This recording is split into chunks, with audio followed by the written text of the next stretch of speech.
আন্তর্জাতিক যোগ দিবস উপলক্ষে সোদপুর রামকৃষ্ণপুরে যোগ দিবস কর্মসূচির পালন করল রাইজিং ফাউন্ডেশন।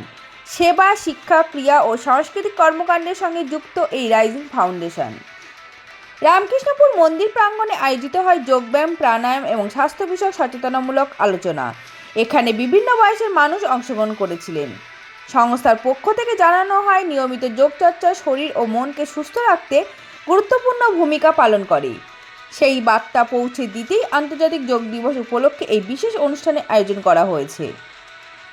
এই বিষয়ে রাইজিং ফাউন্ডেশনের কর্ণধার প্রেমাংশু দত্ত বলেন, ভবিষ্যতে এ ধরনের স্বাস্থ্য ও সমাজ কল্যাণমূলক কর্মসূচির মাধ্যমে এলাকার মানুষের পাশে থাকতে পারবে রাইজিং ফাউন্ডেশন। সোদপুর থেকে সোমা দেবনাথের রিপোর্ট, রাষ্ট্র সংবাদ।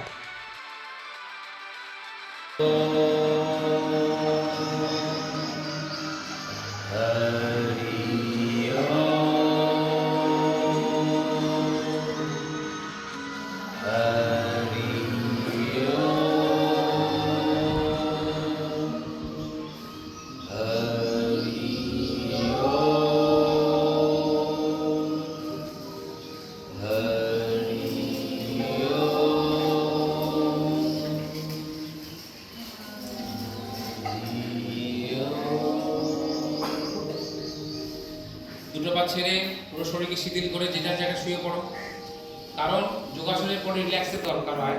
সেই জন্য যে যার জায়গায় শুয়ে পড়ো, একদম রিল্যাক্স শুয়ে পড়ুন। No time.